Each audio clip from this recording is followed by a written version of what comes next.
welcome back to episode 5.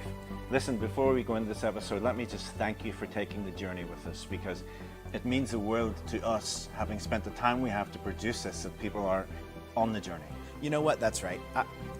I've been a part of a lot of documentary series over the course of time, and the thing that I come back to most often is there's so much, information out there. Trying to distill it into things that are going to be workable, actionable things has been definitely a process, but it's been super insightful for, the discussions that you and I have been able to have about some of the things that are affecting people and their health and nutrition and longevity have been incredibly beneficial to me personally. Yeah. Like having you here and in our conversations beforehand, just learning some of these things has opened my brain. And even as much time as I've spent working with all these other experts, some of which we're going to actually meet in this next episode.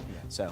Well, the interesting thing about this episode is, if you haven't already been touched by cancer, sadly you probably will be at some stage, because almost everyone gets touched by it. It's so prevalent in society nowadays. So it is, and that's actually the reason we dedicated this entire episode to cancer. And we're going to meet some very, very interesting people. Chris Wark, who I've worked with personally in the past, has an incredible story and an incredible history, and you're going to want to pay very close attention to him.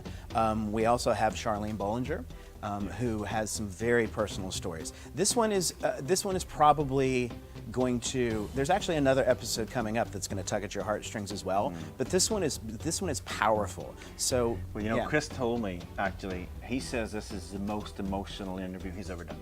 Really, I believe that.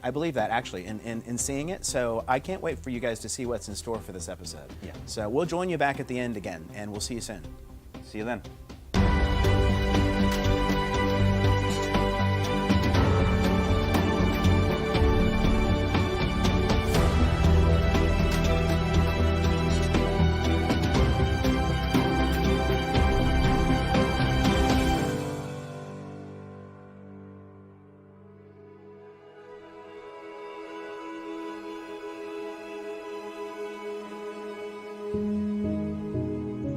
It's estimated by 2020 that over 50% of all cancer in America will be medically induced. That means by a drug or radiation. So stage 4 cancer in the United States has a 2.1% survival rate. That's two people out of 100 are going to be alive in 5 years with treatment. That's horrifying. That's incomprehensible. And between radiation from CTs and X-rays, mammograms, probably the number one cause of breast cancer in the U.S. at least, even regular oncologists now are decreasing dosages.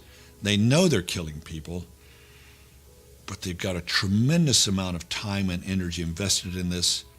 It's providing hugely for them, their boats, their cars, their homes, their ex-spouses, their lifestyle.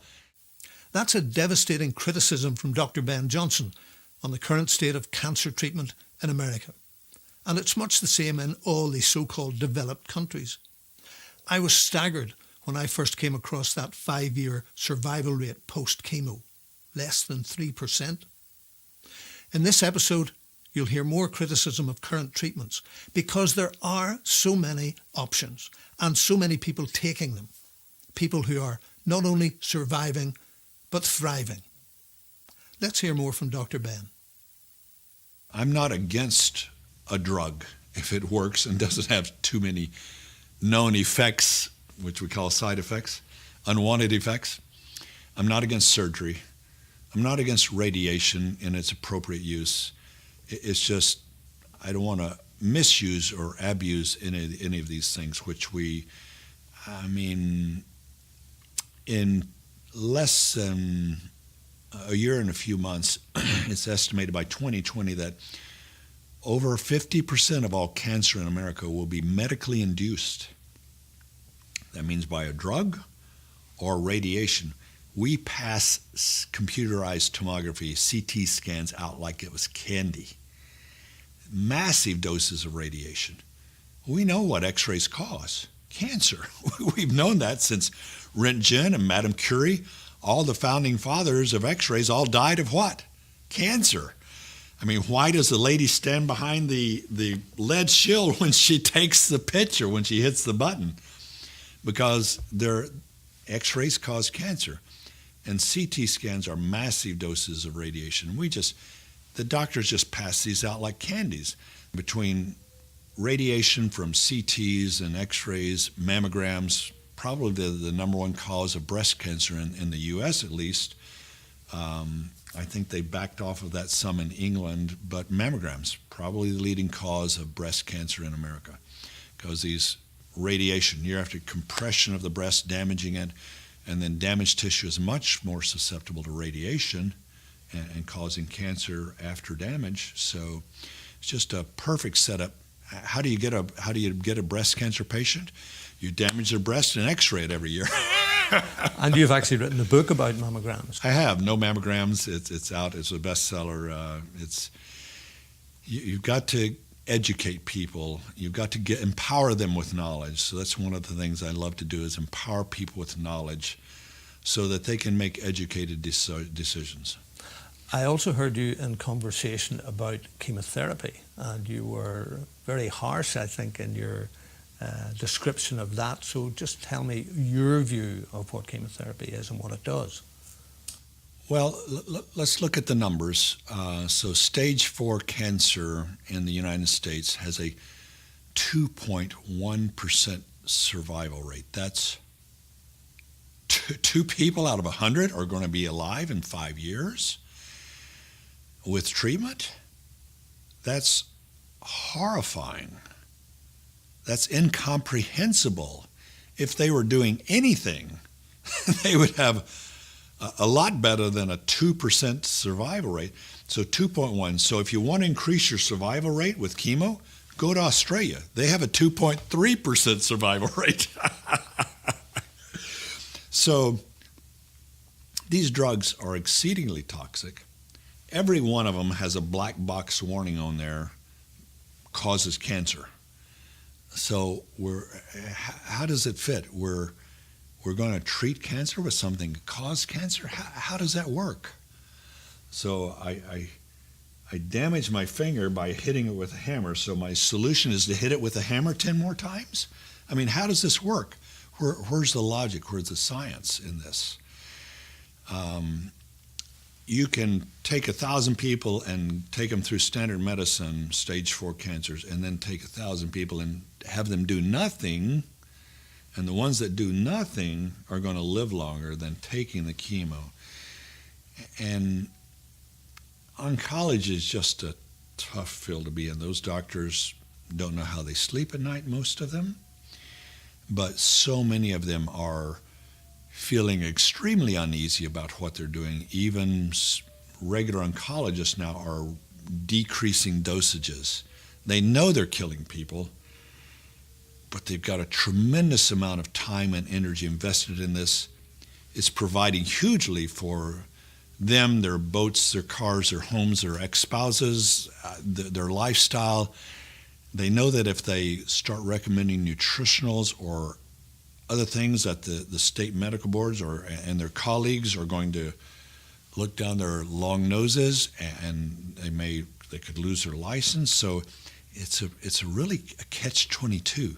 They are actually willfully ignorant, which is the worst kind of ignorance, because they don't read the nutritional journals, because there's tens of thousands of published papers showing that herbals and nutritionals dramatically increase length of life and help make their drugs, their chemo drugs, less toxic without decreasing the kill factor in the cancer cells. So it's willful ignorance, and that's shameful. That's not good. So oncology is not a good practice of medicine. It's not good for the patients, good for the oncologist as far as income and things.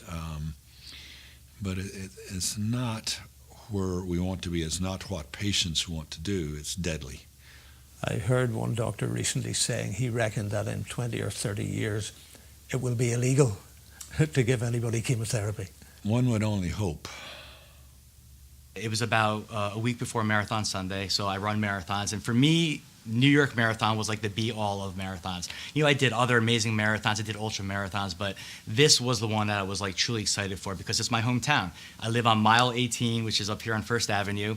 And the thing that was special was I had the birth of my son about 6 months earlier. So that was something that my wife would be joining with my son to watch me run. And my parents would be coming down from Vermont to watch me run as well. And they always would kind of come to my athletic events. So I was on my last run down in Central Park, you know, a week before the marathon. And it was a beautiful day, kind of like today. It was like 70 degrees out, not a cloud in the sky, gorgeous. And I was on mile 8 when my phone started to buzz in my pocket. And I never carried my phone previously, but having a 6-month-old son, I realized that this is something I got to do in case of an emergency. So I take the phone out, I look at it, and there's a missed call from my brother. So being the goofy brother that I am, I took a crazy selfie and I sent it to him as I was running, put it back in my pocket, and then I kept on running. Literally 10 seconds later, zzz, zzz, I look at my phone and it says, answer, emergency. I stopped dead in my tracks. I don't know if you ever had a moment in your life where you got a phone call or something and you knew that something was wrong. My heart literally sunk into my stomach and I knew it was my father. So my parents were basically driving down from Vermont. And they were driving, I'm not sure if you're aware of Hartford, it was a 91, so it's a very busy part of the highway, and they were in the HOV lane. So my mom was knitting, as she usually does, and my father was the driver, and as they were driving, she feels the car starting to veer over like this. And she knows that the concrete divider's right there, so she looks up, and she sees my father pass out against the window. 70 miles per hour.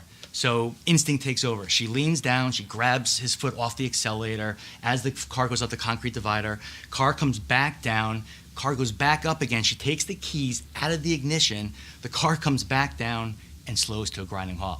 Now looking back now, it's just amazing that they didn't die of a crash or a car accident at the moment. So she thought that he was dead. She was bawling, crying. She calls 911. He's passed out. Literally 2 minutes later, he comes through. She thought he had died of a heart attack or a stroke or something like that. So he comes through, starts sweating profusely, and then passes out again.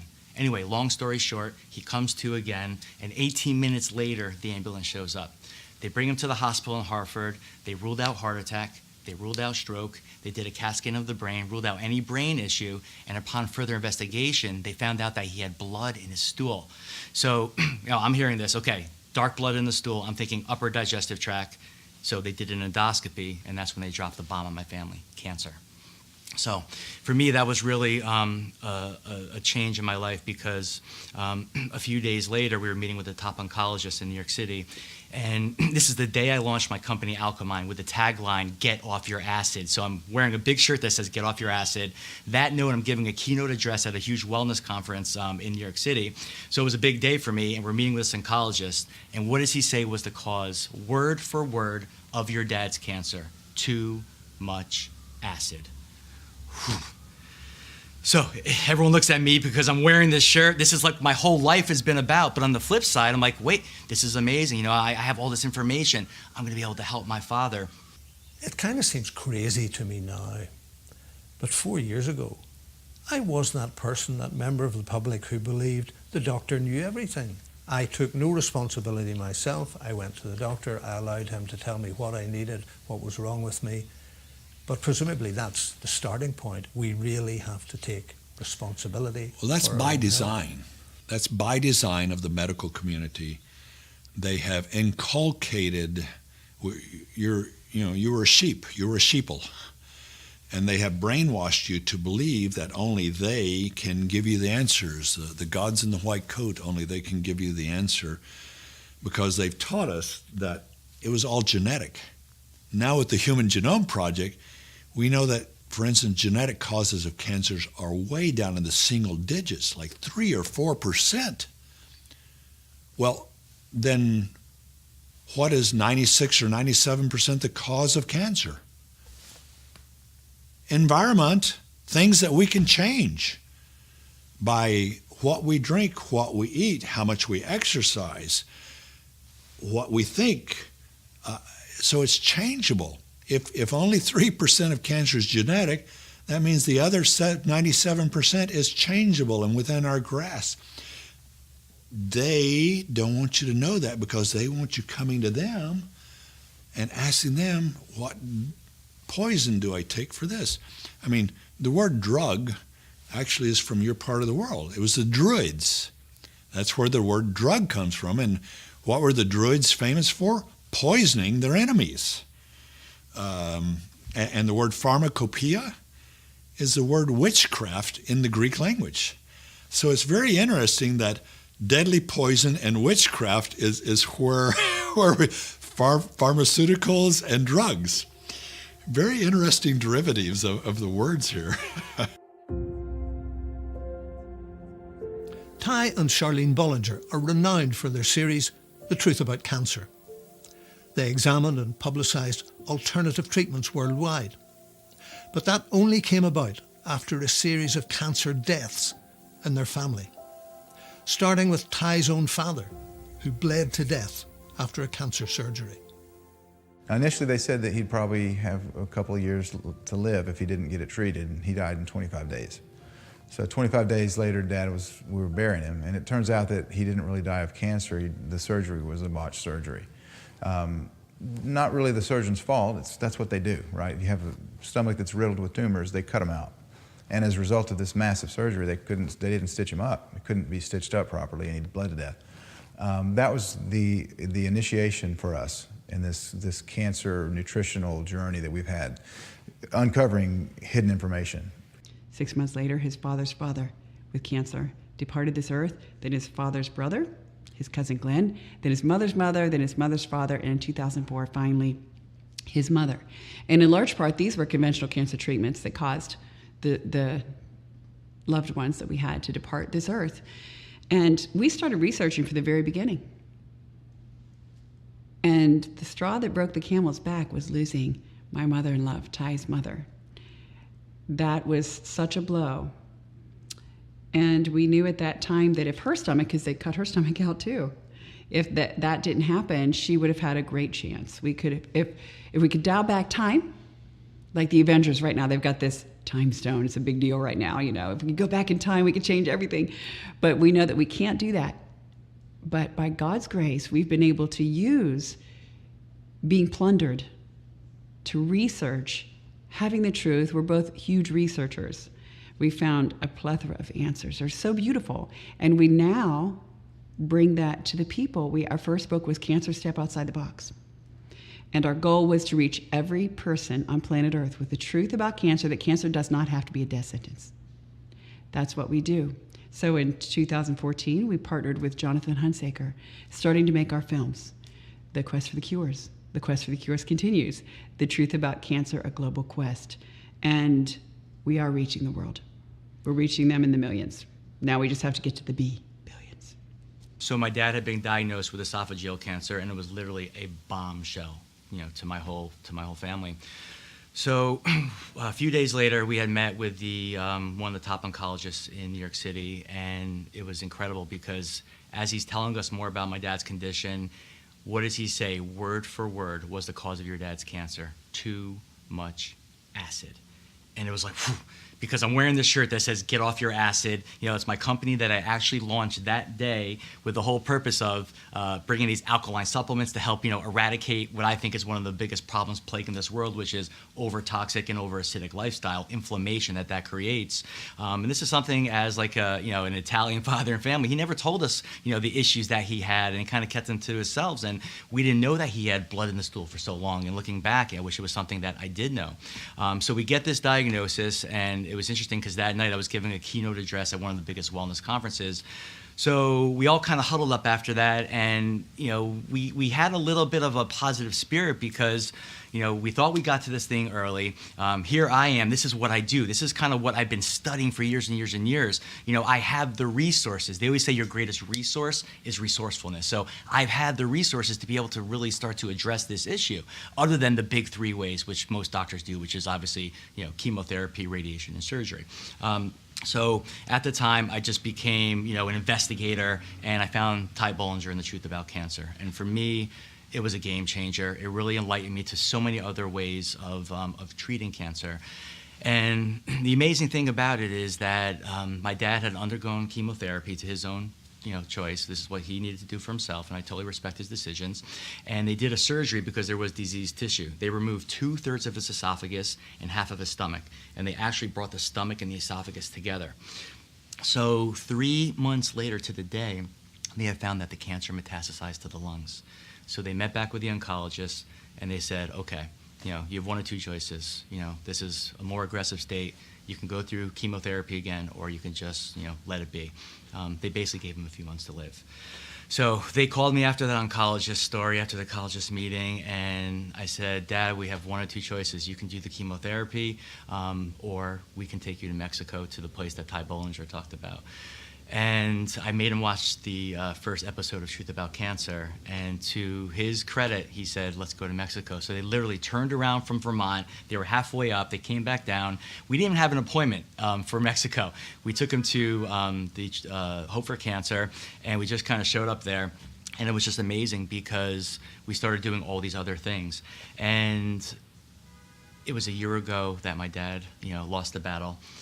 But the thing that was amazing was a week after he had died, the medical doctor that was under his supervision up in Vermont called me up on the phone, and he said, Daryl, I don't understand most of what you did for your father. He goes, but I could tell you this, you absolutely delayed his life, his quality of life, and his longevity. These doctors gave him a few months to live, and he almost lived 3 years. For me, for him, that was priceless. He got to meet my baby daughter, which wouldn't have happened at the time. And I'll never forget this, but the day that he died, I was holding his hand in the hospital, and my whole family was there, and he wasn't conscious, but I know that he heard me. And I made a vow to him. I said, Dad, I swear to you that I'm going to do everything in my power to prevent as many people from suffering the way that you did. And that's become my new mission in life. And there's a saying, if the why is big enough, the how will take care of itself. So if your purpose is so compelling, so powerful, I don't care what that is in your life, nothing will stand in your way of getting that. That could be a health issue or whatever it might be. So I think the best advice I took for myself and for the clients that I coach now is we can give you the strategy, and that's important. That's 20% of your success, but you need to have that why. That's something that I can't provide for you. And once you have that why that's so compelling, so powerful, that no matter what that obstacle is that gets in your way, you can find a way to overcome that. So if the why is big enough, the how will take care of itself. And I believe truly that your why is 80% of your success. Oftentimes when patients contact Hope for Cancer, they ask us, what type of cancers do you treat?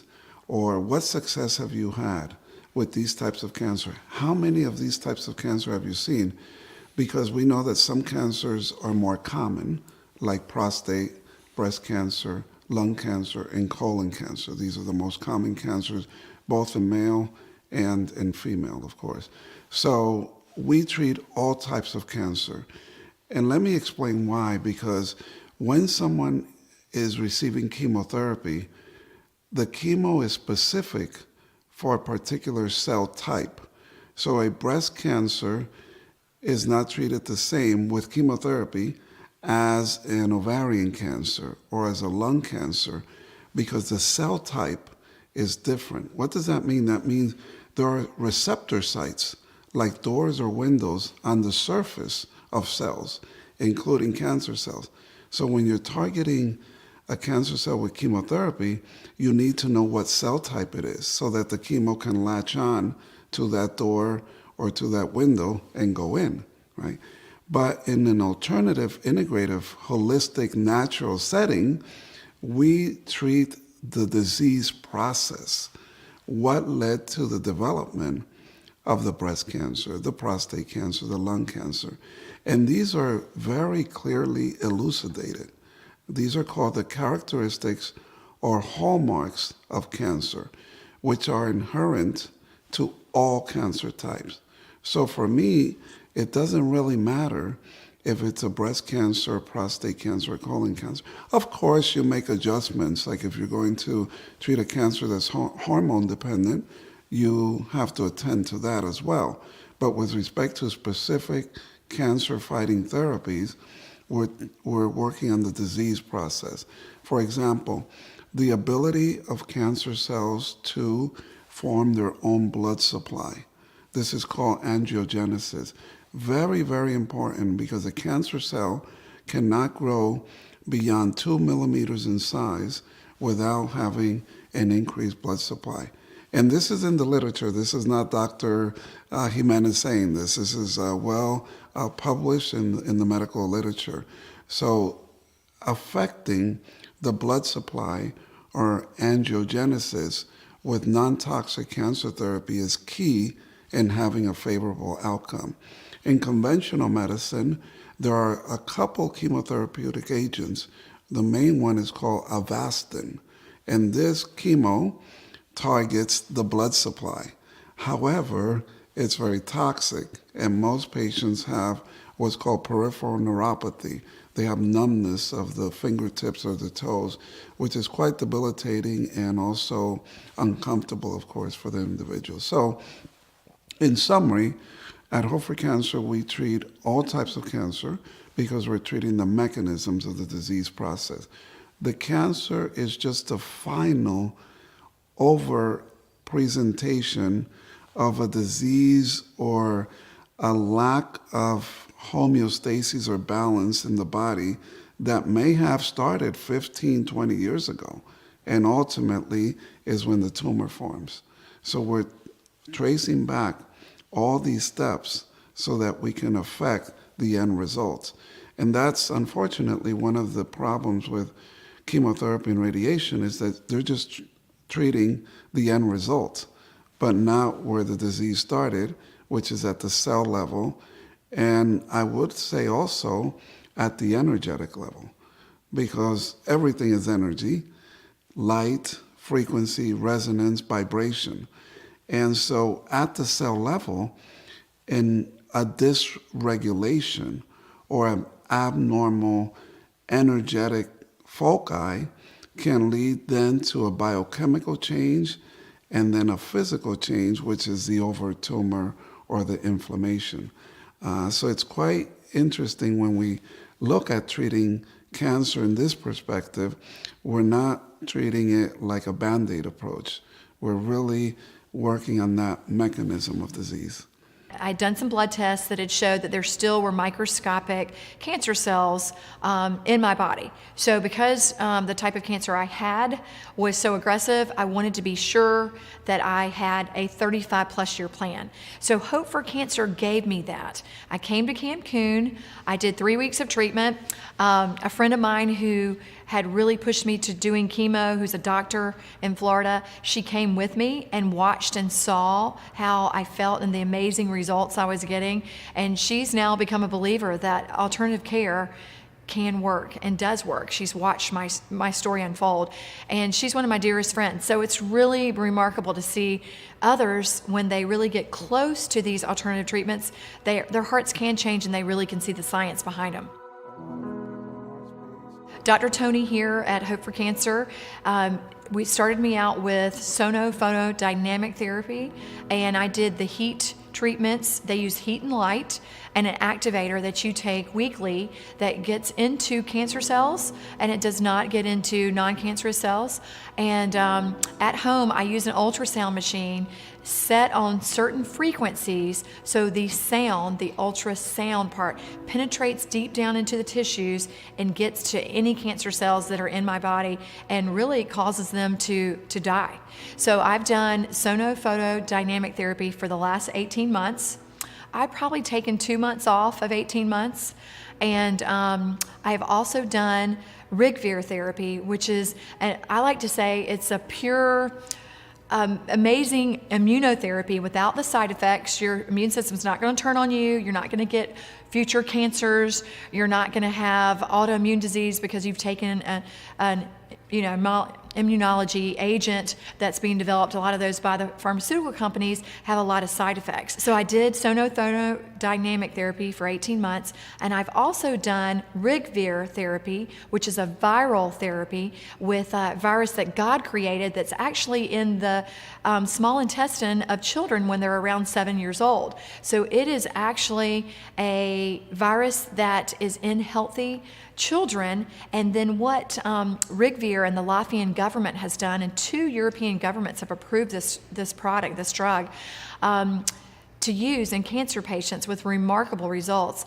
But they take it and they've learned how to freeze that so that the virus stays alive, and then it's given, in the arm or in other areas. You can give shots in 4 different areas of your body and closer to where your cancer was. And it helps build the immune system. And it also gets into cancerous cells, not healthy cells, and replicates and divides and kills those cancer cells. I got wonderful news today. Dr. Tony gave me my ultrasound results and all of my blood work, and my blood work continues to be that of a healthy 30-something-year-old, and I feel 10 years younger. So I'm able to exercise, walk, swim. I've never been limited in any of my physical exercise in the last year and a half or 2 or 3 years, actually, and I feel stronger and better than I did, 10 years ago. And with my particular case, because I did choose surgery that took out the cancer as well as it took out my hormones. So I've been in surgical menopause for 3.5 years, and I have no hormones. So that's not good for your demeanor, for depression, for anxiety, for all of those things. Yet I feel amazing, and I know it's because I'm eating well, I'm drinking clean, pure water, I'm eating the foods that God intended us to eat, that He grew for us, and I'm taking amazing supplements that Dr. Tony and his staff have literally gone around the world to find. And these supplements, as well as some others that I take, have just done tremendous things for my health. So I feel great. I have energy. In fact, the hard part is it's hard for me I have so much energy. I have to watch when I take all these wonderful supplements, because if I take them at 4 or 5 o'clock, I'm up till midnight every night, and I really should be going to bed at 10 p.m. What makes Hope for Cancer different, and for me, was I knew I could trust my physicians with my emotional and spiritual health. I think so many doctors can be very wise when it comes to alternative care treatments, hyperbaric oxygen chambers, they, exercise the lymphatic system. They do all of these amazing things. Ozone UVBI is another wonderful treatment. There's lots of great therapies out there. High-dose vitamin C. In Mexico, you can get B17, where in the U.S. that's illegal to get, and I think that's been a huge part of my healing. But the one thing that makes Hope for Cancer different is that they do a lot of emotional and spiritual healing. After day 1, we knew this was the place for us. This was it. We knew it. We somebody, something, God, whatever, brought us here for a reason, and this was the place for us. And after the third day, the heat therapy was what seemed to affect me the most. They have these hyperthermia ovens that you basically crawl into. They have these near-infrared saunas that are just fantastic. And in one of those, I had a breakthrough. I suddenly could fill my lungs with oxygen, and I felt I can breathe again. And that was after day 3. I told everybody, and I couldn't believe it. And slowly after that, it was just, every day it was just better and better and better. Color came back to my face. I was pale, ashen, just devoid of any spunk, of any, fire. There's so many therapies here at Hope for Cancer, so many. We were working all day in, day out, from 6 in the morning till 10 in the evening. We took advantage of every single therapy that you can here. And it was just miraculous. It's hard to believe, even when we left here, the recovery and how well I'm doing. Once we left, they do an ultrasound. They do one before you enter and after.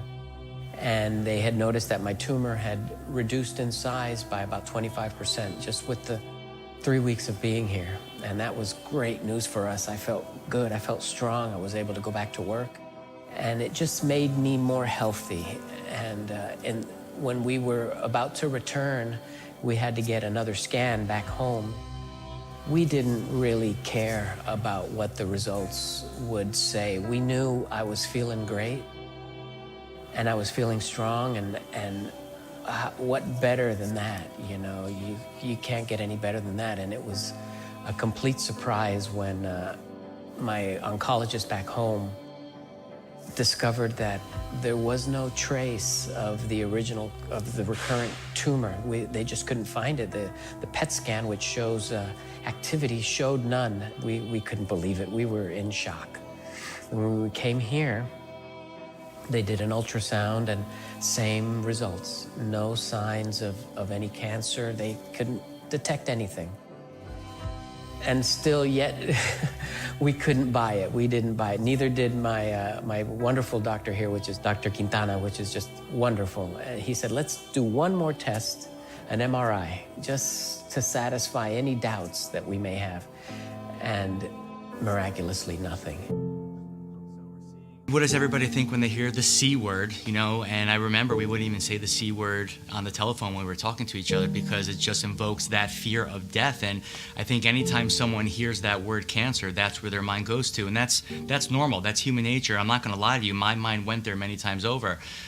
So that's being human. You have to respect that. But then you got to just flip that maggot and realize that if you're diagnosed with cancer, it's not a death sentence, right? It doesn't have to mean that you're going to die, all right? Cancer can be actually a new opportunity to actually change your life, all right? Because you have to understand, cancer is not something that just happens. It's not like a noun. You don't get cancer. Cancer is something that you eat. It's something that you think. It's something that you breathe. What I mean by that is cancer comes from a toxic lifestyle. You know, from every which way. University of Texas did a study showing that 95% of all cancers come from toxicity. So it's a toxic burden. So I firmly believe that if something makes your body out of balance and sick, assuming you're not past that limitation of matter, your body absolutely has the power to bounce back, and it does. There's not a single form of cancer that has never gone into remission. So what I tell those people is that there's no such thing as an incurable disease. There's only incurable people. Right? If you think you can, and if you think you can't, you can't. If you argue with your limitations, sure enough, they're going to be yours. So the question is what limitations are you putting on yourself? So again, it goes back to your why.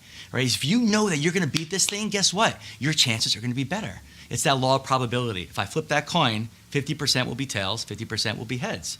But if I start to think heads, heads, heads, heads, heads, heads, your mind is so powerful that you can absolutely change the law of probability, which is mathematical, to 53-47. So I think it really is just having a powerful mindset, and that's where it stems from. And that's one of the reasons why I called my company Alka Mind, because I believe that being healthy starts with your mind first, and then everything else follows. So as long as you do the right things and start to reach out to the right people, because at the time, I didn't have the information to make the right choices for my father. So I said before, your greatest resource is resourcefulness. So I went and I found the people who were mastering this, like Ty Bollinger and Dr. Robert Scott Bell and all those people from Truth About Cancer, and I just said, what are you guys doing? What should I do? Right? They took all those 150 people that were doing it and they compressed all that data, as opposed to me going on the internet, finding all this information. That's the problem, is that a lot of people do that. I think there's good in that because you can take ownership of your health, but the downside is that there's so much miscommunication out there. What would your encouragement be to a cancer patient? Obviously, there's that huge sense of fear. I remember my sister died of colon cancer a few years ago, and I remember the fear that she had. I remember the fear that I had. You just assume it's a death sentence. So what, for someone who has maybe had a diagnosis or has a family member who has had a diagnosis and is feeling that, how would you tell them to react, to behave, to think, to do? Well, the first thing you do is you don't believe the prophets of death. So when the God in the white coat tells you, oh, you're going to die in 6 months, don't believe him. Set out to prove him wrong. You probably don't want to take the drugs. Some of the there are some new drugs that are like monoclonal antibodies that aren't so toxic and are showing some significant benefit, but those are in a whole different class. So you should probably absolutely stay away from chemo in most cases. Now, there's a few exceptions. Childhood leukemias seem to be fairly responsive. Testicular cancer, great response. But outside of a few poster childs, most of what they do dramatically shortens life.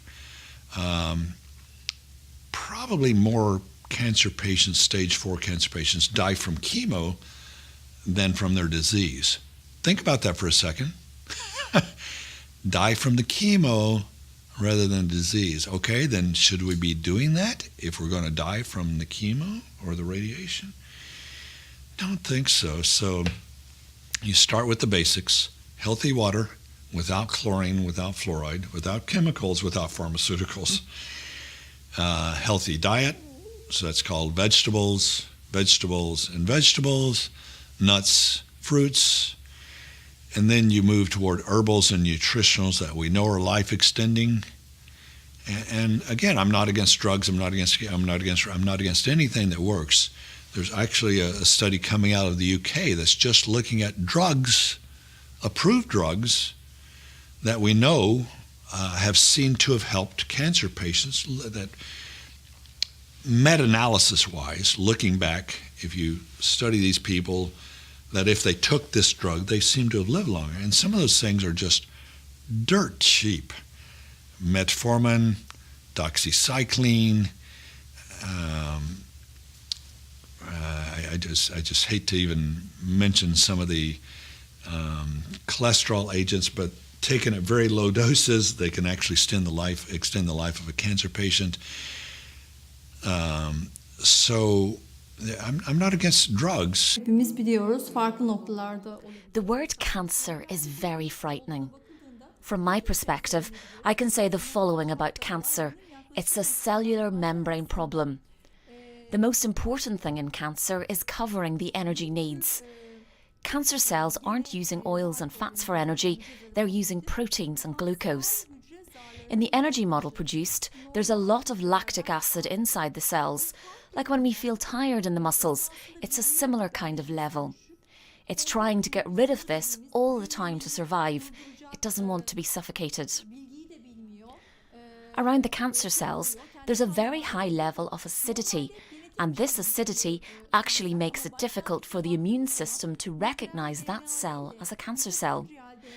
This is how it protects itself while it's proliferating. It's similar as a structure to a stem cell. Especially when you fast in the evening, there's autophagy occurring inside the bad cells, which will be the death of the bad cells. Processed food and carbohydrates shouldn't be used at all because they're feeding that bad system. We're trying to increase oxygen so that the mitochondria can generate energy. The interesting thing can be as follows. As we said, free radicals are bad up to a certain point. If you have too many, it's very bad. But free radicals are also signal emitting. If the signal shows high, the mitochondria are eliminating the substance. But if there's no signal, there's no elimination. With cancer, the free radical level is 0, so there's no signal. Your body's defences don't know it's bad, so it's free to multiply, to proliferate. So again, it's down to high levels of oxygen. Hyperbaric oxygen will be beneficial. Nutrition based on good fats, no processed foods, and you need to have good biorhythms. You should also walk barefoot on the ground, and drawing electrons from the earth will also help you in this case. How does someone cope with a diagnosis of cancer? Obviously, for many people, it's devastating, as it was for you at the very outset when the family members died. What is your advice to people in that position? If someone today has a cancer diagnosis, what do they do? Where do they start? How can you encourage them that there is hope? Ideally, it's our goal to get the information out before they get the diagnosis. If someone gets a cancer diagnosis and has the information that there are so many different ways to treat your body, to balance it back out, to kill off the cancer, and to nourish the body. Ideally, that would be the case. And then we could go forward because they already have a mindset that this stuff really works. We have testimony after testimony after testimony of people that have done it successfully. It's a beautiful truth. It's life-saving. But to those who have not yet heard the truth about cancer, that there really are many, many, I can say alternatives to conventional treatments, but many advanced treatments that really work, that are nourishing to the body and natural. I would encourage the person that gets a cancer diagnosis. It took years to get to where you are today. You don't have to be in a hurry. If you have a doctor that pushes you into a treatment, you can confidently say, I'm going to wait. Educate yourself. Watch this film. Learn about different protocols, different treatments, research. And you'll find that there are many choices you have. And so take your time, educate yourself, pray. And while you do so, cut the sugar. Cut it completely out. Nourish your body with real food, life-giving food. Raw foods, juice, a lot of very high-quality clean water. Those things alone will change the terrain in your body. Your mindset, if you are having hard feelings or negative feelings every day, you need to think about why and deal with that. If you've been wounded in your heart, deal with that. Forgiveness goes a long way. And so in our hearts and our minds and our souls, a cheerful heart really is good medicine. There's actually a testimony of someone that we know that laughed their way back to health. They had cancer and they just watched comedy shows again and again and just laughed and laughed and laughed, and that made all the difference. And their body turned around. It's amazing the power our mind has. So if you use the power of the mind with the power of the immune system and body and changing what you put inside of your body, that alone can make a world of difference. And exercise and sunshine, rebound, that moves the lymphatic system, detoxes the body. All those things are wonderful things. Andrew Saul was the originator of our first film, That Vitamin Movie. He opened the door for us in the world of nutritional medicine. And he was also the first to explain to us that in the right dosage, vitamin C kills cancer. Intravenous vitamin C should be used by all oncologists, without exception, as an adjunctive therapy for whatever else they want to do. There are those in the natural health arena who will say, well, don't use chemo because it's poisonous, don't use radiation because it burns, don't use surgery because it's ghastly. And I see their point, but I don't agree. There are some forms of cancer that do respond to chemo. Not many. The overall response rate is pretty low. By doctors' own definitions of positive response, chemo is effective in less than 3% of instances. And this is a study that looked at Australia as well as the United States. So tumor shrinkage, which is generally regarded as a sign that it's working, is one of those signs. And yet tumor shrinkage in and of itself is not really a very good indicator of where you're going to be in 5 to 10 years anyhow. Intravenous vitamin C works a lot like chemo in a way because it's toxic to cancer cells. The problem with chemo is it's also toxic to good cells. Maybe not quite as toxic because you stay alive, but you have the nausea and the hair loss and the weakness and all that other stuff that goes with chemo. With vitamin C, you actually have improved quality of life. You have more energy, better appetite, and you actually are going to feel better right away. So chemo, maybe. Intravenous vitamin C, definitely. And the funny thing about intravenous vitamin C is that it's a little bit hard to fathom exactly how it works because vitamin C is good for cells. And cancer cells do absorb vitamin C. And you think, well, wait a minute. Now that vitamin C is just going to help that cancer cell get bigger and stronger. Vitamin C is an antioxidant. Now it's going to protect the cancer cell. But what actually happens is much more interesting than that. As explained to me by Dr. Ron Hunninghake of the Reardon Clinic, probably one of the foremost vitamin C for cancer experts in the entire world, vitamin C actually gets in the cancer cell because it's similar in structure to glucose, the simplest sugar. C6H12O6 is glucose. And vitamin C is C6H8O6. So it's actually smaller, slightly smaller than glucose. And glucose is very easily absorbed, and vitamin C is too. But vitamin C gets inside the cancer cell because the cancer cell thinks, aha, glucose, and it absorbs everything it can that looks like glucose, including C. And inside, vitamin C is almost literally like a Trojan horse, because once it's taken into the cancer cell, it then works against the cancer cell. And in cooperation with iron and copper, vitamin C generates hydrogen peroxide, which actually kills cancer cells. That does not happen in normal cells. Well, cancer cells aren't normal, of course. That's why they're cancer. So they handle vitamin C differently and fatally. So vitamin C is selectively toxic to cancer cells. This is the ideal chemo because not only is it killing cancer cells, it's not harming healthy cells. And very much unlike chemo, not only is it not harming healthy cells, it's making those healthy cells even more healthy. So the body can fight with its own innate powers as well. And that is not a joke because every human being has some cancer cells in their body.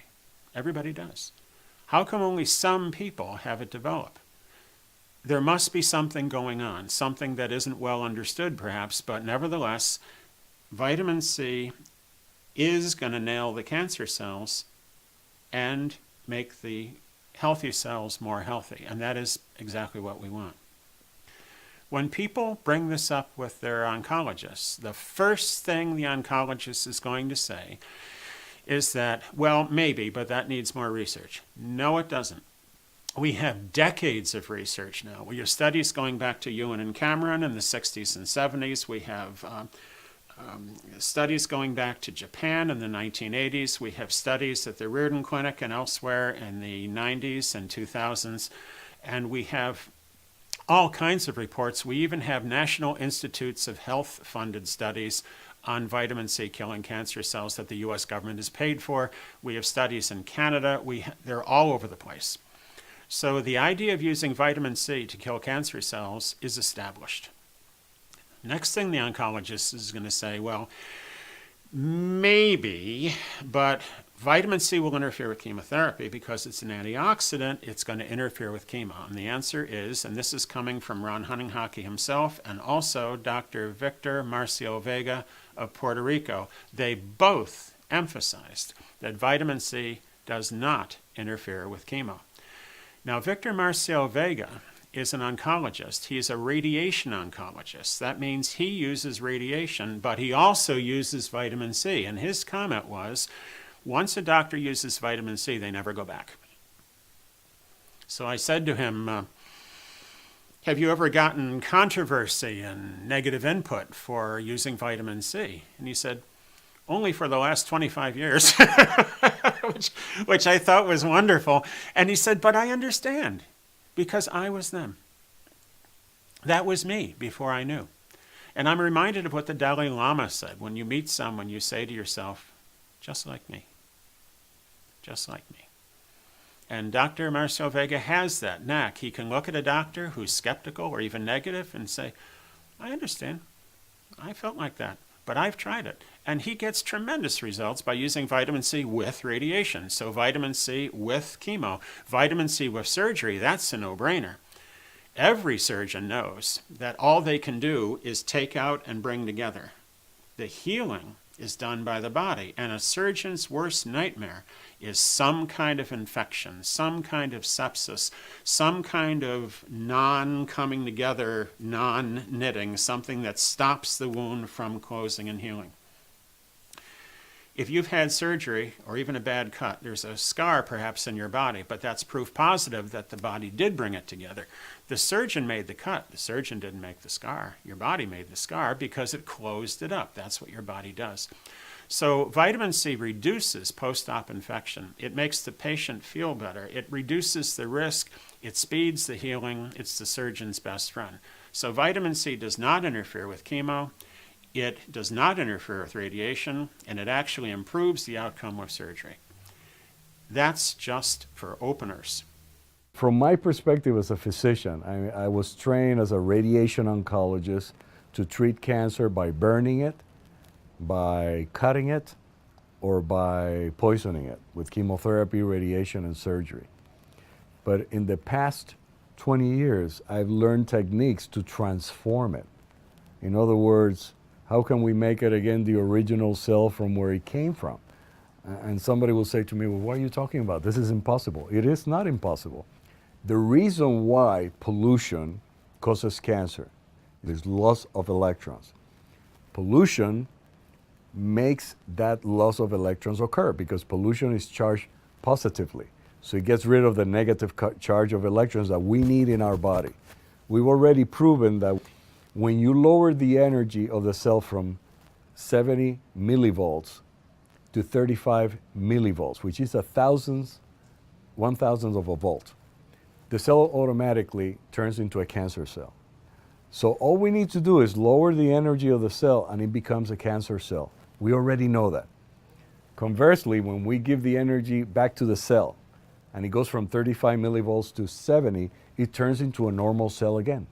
And we have proven this in the lab, that this is a totally reversible process from normal to cancer and from cancer to normal, up to 20 times back and forth. Because when we remove that from the cells, not only have I noticed and have I seen that it's possible to lower or decrease a tumor, but tumors may completely disappear.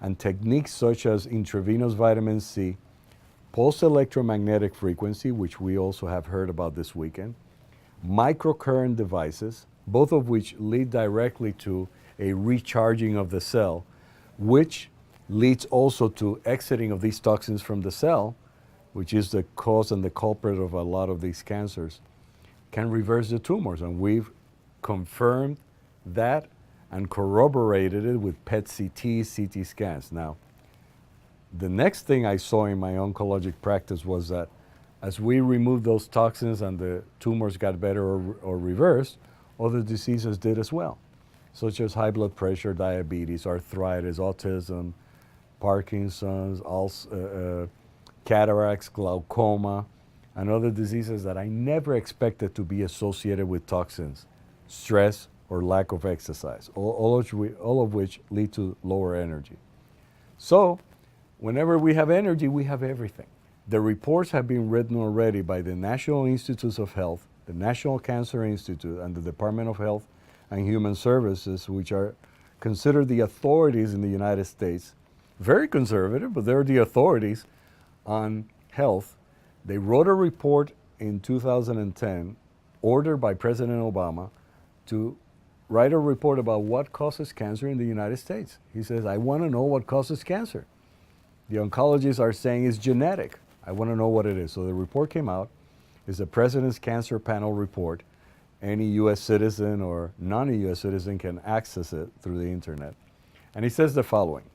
It says the cause of cancer is pollution of the air, the water, and the food, and X-ray machines in the hospitals in the vast majority of cases. Genetically transferred and inherited cancer is less than 5% of all cancers in the U.S. Intravenous vitamin C's big advantage is that you can get a tremendous amount into the blood and raise the blood concentration higher than you can by using oral doses. If you give very, very frequent oral doses, you can get high blood levels. But intravenous vitamin C, you can get really high levels, and for someone that is at risk of dying from cancer or even has any cancer at all, I think you have to go to the highest level you possibly can. This is normally achieved by giving people around 30 to 50,000 milligrams each time. They might get this treatment every day or every other day or twice a week. It'll vary. For people with certain conditions that require caution on this, and the oncologist or the physician is going to test for that, you would possibly start lower, but Dr. Hunninghake said they have never had a problem with anyone at all, with any genetic condition or any factor at all. They've never had a problem with 15,000 milligrams of C. Now, 15,000 milligrams of C is quite a lot because the US RDA is less than 100. So it's orders of magnitude higher. We're talking an enormously large amount of C, even at 15,000, and that's the lowest level of vitamin C IVs, which is safe for all people. When they can, they'll give 30,000, perhaps 50,000 a day, and in some cases they'll work up to an amount that might be as high as 100,000, but that would not be every day, and that's only if they have built up a track record that the person can handle it. You do what works. Anyone giving intravenous vitamin C is going to do tests to make sure that everything is fine. That's what doctors do. That's not my area of expertise. The thing to do is to get started. If someone doesn't have an appetite, intravenous vitamin C is perfect. And when I say get started, let's take an example of this one woman. She was around 80, maybe 75. Her daughter called me up and said, I want my mother to get intravenous vitamin C. And I said, well, that sounds like a good idea. I'd want the same if I were you. You might have to travel to get it. And she said, yeah, we can't find anybody around here. So ultimately, they went out of state, and the mother, who was tired and depressed and weak and had no appetite and was in pain and could hardly move, getting her into the car and taking her on a 3.5-hour drive to another state to get intravenous vitamin C was a big deal. But this daughter would not take no for an answer. And she packed up her mom and took her. Well, she talked to me and told me that on the way home, they'd been at the doctor's office for about an hour and a half. And on the way home, the mother said, let's stop for dinner. Now, this is the woman that had depression and misery and pain and uncomfortable and no appetite. And she wanted to stop for dinner. And the daughter thought, and I agreed, that was just wonderful. So she had improvement in quality of life in 2 hours from her very first intravenous vitamin C treatment. This is not uncommon. So this is where you start. You just start. You take the reins and get the needle in the veins. You have to get the C or it's not going to work. It's not going to do any good in the bag. It's not going to do any good in the cabinet. It's not going to do any good at the pharmacy. It's not going to do any good someplace else. You have to somehow get that done, and that's what the daughter did. She simply packed up her mother and took her and got it done, and the mother felt better right away. Quality of life improvement is the first thing you want and the first thing you get with intravenous C. The next thing we want, what we really want, is cure. Well, you're not going to cure cancer right away, and there is no certain cure. If there were, we would have heard about it. But if you can slow it down, you've improved things. If you can stop it, you've done even more. If you can improve, you've done even more. All of those are measurable, wonderful things. And if we have a person who is having good quality of life and a smaller tumor and a still smaller tumor and they're stronger and the tests are better month after month and year after year, whether it's an actual cure or merely a remission, we'll split hairs some other time. You have to get started. And this is where people need the jump start. This is where they need the kick in the shorts. The only way this is going to happen is if the family comes together and makes it happen. Don't expect the patient to do it. They're the patient. They're tired. They're the ones that are down. They're the ones that are weak. But the patient has all the power in the medical system. The family is second to the patient. If you can get the patient to tell the doctor, this is what I want, it is illegal for a doctor to deny a patient a therapy the patient wants. Read the Bill of Rights in your hospital or doctor's office. They all say that. Go to your state's laws. They will all say that you have the right to get the treatment you want. Doctors and hospitals tend to kind of shy over that. They try to more or less say, well, yeah, but this is what we're going to do. And you figure, like most people would, doctor knows best. Not necessarily. If they've never been trained to use vitamin C, how can they possibly know best if they haven't looked into it? So you have to. It is up to the family to push. Now, if you have a woman who's married, her husband has the power next. If you have a man, his wife has the power next. And then come the children. That's the chain of command here. And if you get the spouse and the kids to all say, we want IV of C, it'll get done. Now the doctor will say, well, I would, but the hospital won't allow it, or the hospital pharmacy doesn't have it. Oh, please. The hospital will say, well, we allow it, but the doctors don't do it. And the pharmacy will say, well, we don't have it and we can't get it. Yes, they can. They can get on the internet and they can find it. If I can find it, and I did, they can, because they're good at this. They're professionals. You have a system that will simply dissipate into a dead loved one unless you do something about it. And what you have to do is you have to get in there and you have to be obnoxious. You have to face them right down. And you have to say, this is what we want. Well, I've never done it before. Yes, but this is your chance to learn. And to make it easy for your doctor, you can download the entire Reardon IV vitamin C protocol from the Reardon Clinic's website or from mine at dryourself.com. You can download the whole thing. It's very detailed, it's referenced, it's all kinds of technical stuff, so the doctor can know exactly what to do. And as far as the next step, once you get the IV going, you have time to think about what you're going to do next. But that's the power move. Do that first. If it's raining real hard, first close the window, and then we'll talk about what's next.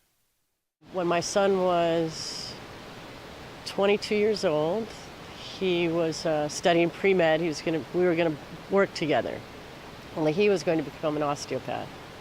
And he was in his first quarter, and he was diagnosed with stage 4 testicular cancer. So we had metastasis in the kidneys and slow metastasis into the lungs. So they immediately wanted to go in with chemo, radiation. They surgically did remove the left testicle. And we got maybe 3 or 4 opinions. And then my son decided he didn't want any part of chemo or radiation. And a lot of it, too, was how I had raised him because, you know, I've been into holistic medicine for so long. So in any event, we started on vitamin C IV therapy. And within 3.5 weeks, there was no sign of cancer, no tumors. And I had never really dealt with cancer before. And since he was my son, we both started doing research. We found Gerson therapy, probably familiar with that. And so he did Gerson therapy to make sure that the cancer did not come back.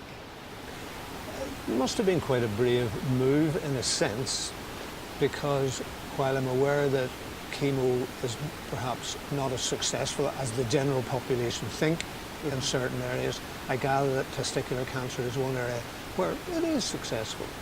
Well, you could say that it's successful with the cancer, but the side effects of chemo and radiation are devastating, and that's what people don't understand. You know, they're going to have chemo brain or chemo joints, or there's going to be something that's going to haunt them later on in their life. Now that is not recorded. Does the cancer come back? Who is that recorded to? I don't know. But I think, in my opinion, cancer is just inflammation. And where if it's cancer of the colon, then it's going to be inflammation of the colon. If it's cancer of the testicle, it's inflammation of the testicle. You have to find the cause and clean up the body, and you can cure anything. So what about your son post that experience? Yeah, 12 years later, he just hiked the Appalachian Trail, and he's very healthy, happy. You know, cancer is a metabolic disease. It's not something that just happens and shows up overnight. It's as a result of a series of events and toxicities in your body, and once they're addressed, then the body has an amazing capacity to heal. And we see that all the time. I mean, thousands and thousands of people around the globe are reversing cancer every day.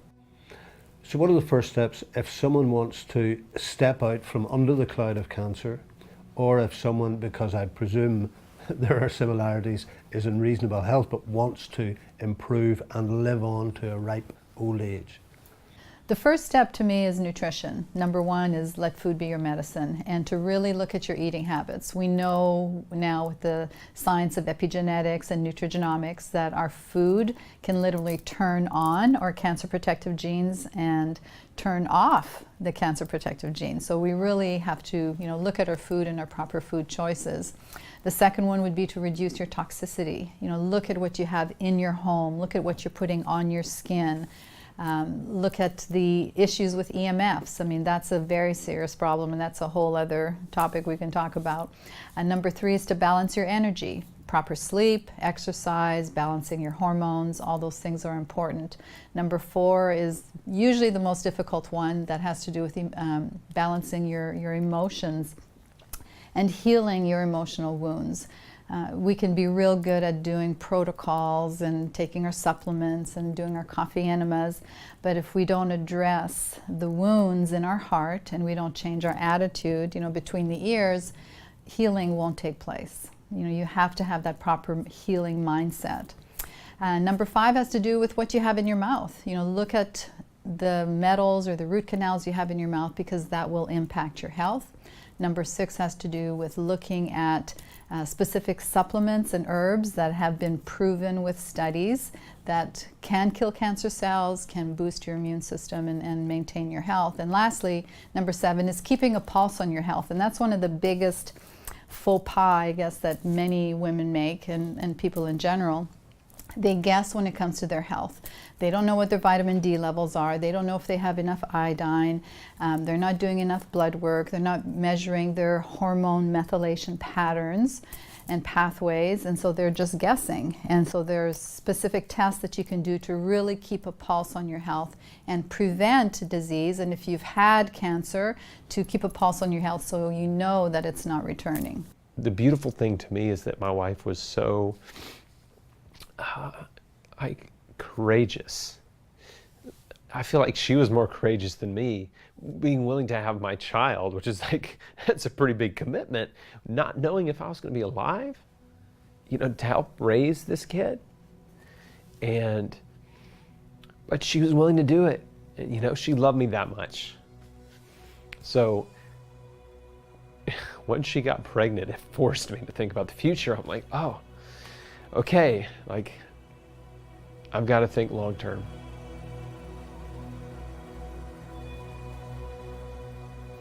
After his diagnosis, Chris Wark decided he didn't want to go through with chemo.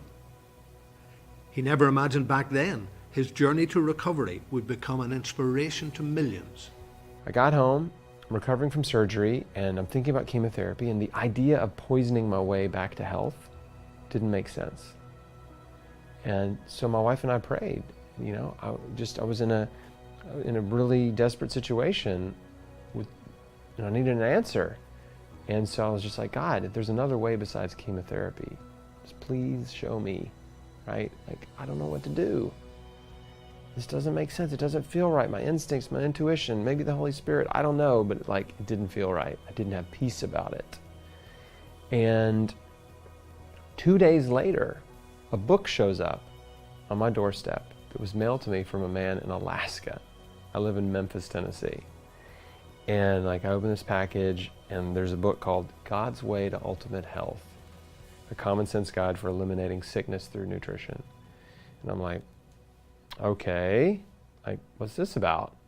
I start reading the book, and I learn very quickly that the author is a guy named George Malcolmus, was diagnosed with colon cancer I believe in his 50s, and refused surgery, refused chemo, refused all treatment, and radically changed his diet to a raw diet, fruits and vegetables, and drank a lot of carrot juice.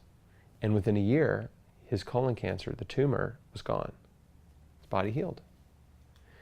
And as I'm reading more and more in this book about nutrition, and talked about the cancer industry and how destructive chemo was and what it does to your body, and I was like, oh my gosh, man, this is crazy.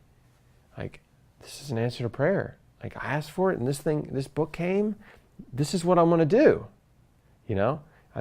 I just knew it was an answer to prayer. I had this overwhelming, emotional reaction as I'm reading the book. I mean, tears coming down my face, you know, sitting on my couch just by myself, just like crying and just saying, thank you, God, like this is it. And I was like really excited too, you know.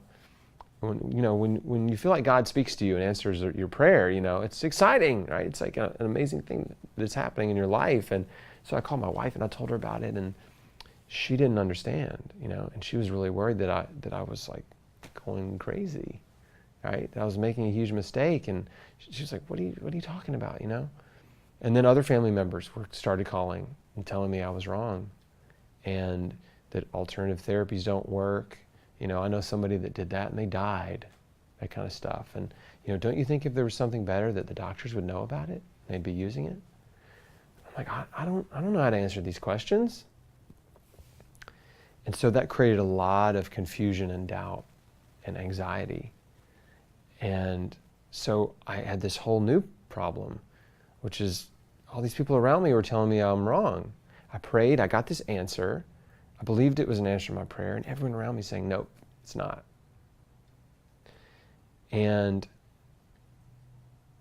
But I'm stubborn. So I was like, I'm doing this. And I went and found a juicer and bought a bunch of, you know, organic fruits and vegetables. I realized you can buy a 20-pound bag of organic carrots just for juicing. Okay, like great, throw it in the cart. So I converted to a raw vegan diet overnight. And, you know, the premise of this diet, according to the first book I read, was that it's going back to nature. It's going back to the Garden of Eden, where man ate food in its pure, raw, natural state, unadulterated, right? No chemicals, no fertilizers, right? Organic, technically, and no processed food, no junk food, no meat, no dairy, just fruits and vegetables. And the idea that God created the earth for us and that everything we need comes from the earth is one that was very easy for me to believe. And so if that's true, then maybe if I get back to a diet that's just pure, raw food from the earth, it'll somehow help my body heal. You know, I had this one guy's story, and I thought, well, if it worked for him, maybe it'll work for me. And it sounded a whole lot better than chemo, right? Than poison, this destructive therapy that would destroy my immune system and might make my cancer more aggressive and could cause new, different cancers in my body and would destroy my digestive system and might cause brain damage and all, you know, all these long list of potential side effects from chemo. And so when the day came for me to go to get the port put in, I didn't go. I just woke up and I said, okay, I'm not going. I'm just going to keep doing what I'm doing. Keep juicing, keep eating fruits and vegetables like crazy, and trust God to lead me. In the process, I found a naturopathic doctor and an integrative oncologist who supported me. My wife came on board, you know, after she saw the experience with the oncologist, and she started to think differently about the cancer industry. And she was a little bit still very skeptical about nutrition and natural health, but she wanted to help, and so she was supportive. And so I started to garner a little more support as time went on, and found people. This is a very small group, but I didn't have any, there were no support groups. It was just a little few people in my life. The internet wasn't helpful. There was no Facebook. There was no YouTube. It was 2004. Stuff just wasn't there. And it was just me and Jesus, man. Like almost every day for many days, I would just constantly say, it's you and me, Jesus. Like, not anybody else. You know, even though, yes, there were some people that supported me, I was still very much alone and very desperate for these just constant reminders that I was on the right path, you know, because when you're forging your own path, I mean, you know, there's no signpost, you know, and so I'm just desperate for like some confirmation or reminders or anything like that I'm doing the right thing. And I would get them. They would just come from, the people would come into my life, and just really amazing things sort of happened just right when I needed that encouragement, when I was feeling the most scared and unsure of my future. The amazing thing is, now it's been 13 years, right? I got well. I prevented the recurrence that was an almost certainty, because I was a young adult metastatic colon cancer. Colon cancer is the second leading cause of cancer death because surgery doesn't cure it and chemo doesn't either. And here I am 13 years later in the best shape of my life, cancer-free. When you were going through that stage and beginning to look forward to the rest of your life, what did you think the rest of your life would be? I presume not the way the rest of your life has gone. I was afraid to think about the future. The future was scary. And it took a lot of faith to think about the future, right? And to believe that I had a future. My wife and I decided that we wanted to start a family. And so, about 4 months into the process, we started trying to have a child, and she got pregnant. And the beautiful thing to me is that my wife was so courageous. I feel like she was more courageous than me, being willing to have my child, which is that's a pretty big commitment, not knowing if I was going to be alive, to help raise this kid. But she was willing to do it. And, she loved me that much. So when she got pregnant, it forced me to think about the future. I'm like, oh, okay, I've got to think long term, and before she got pregnant, my two main motivators were I didn't want to see my parents bury their only child, right? That was very painful, to just the thought of my parents burying me. I mean, I was their world, their only child. And the thought of my wife burying me. We'd been together 8 years, married for 2. And I was like, oh, I can't, I've got to live for them. And then now, baby on the way, I've got to live for this little baby. Turned out it was a girl. So, and I also realized that how powerful and important making plans for the future are. For a cancer patient especially, because it's easy to get stuck in now, in the present. And like I said, I was afraid of the future, afraid of suffering and dying and being a failure and not accomplishing anything in my life, and just sort of being a cautionary tale, right? A fool, don't do what Chris did, right? Do not, yeah, I know a guy that tried that and he died. That guy was stupid. I didn't want to leave that legacy either. And people had been asking me how's your health? I'm like, I'm great. But you didn't do chemo? I'm like, no. And then I'm like, no, what did you do? You got an hour? Let me tell you the whole story. So I figured, if I started this blog, I wouldn't have to tell my story all over and over again. Little did I know. Yeah, little did I know I would be telling it all the time. But I figured, well, if I just put it online, I can help some people and I can maybe direct them to it, and they can just see what I did. And, I just started methodically kind of making these little blog posts and writing about raw food and juicing and, the recipes that I used and stuff like that, and alternative therapies. And as I was putting this information out and sharing it on social media or whatever, people just really started to flock to it.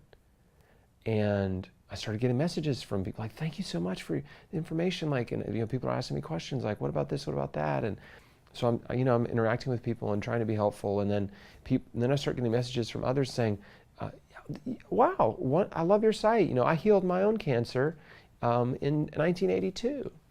But I think the title you chose was also very important. Yeah, so I chose the title Chris Beat Cancer. I'm not sure why I chose it. It kind of popped in my head, and I thought, well, sounds good. It just seemed like a good choice at the time. It seemed like it'd be easy to remember. And So people came out of the woodwork, and then I started interviewing other survivors, people that had healed their cancer and had been cancer-free for 5, 10, 15, 20 years. That was episode 5 on cancer. Listen, if you're still with us 5 episodes in, thank you. On behalf of Mike and myself, we really do appreciate you spending your time. We know there's so much else you could be doing, and we appreciate you being here.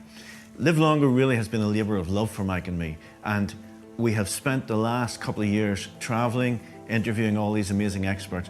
And one of the great things for myself and Michael is that we've actually got to rub shoulders with these guys, people who really know their health information inside out, and for us it's been a pleasure to actually work alongside them.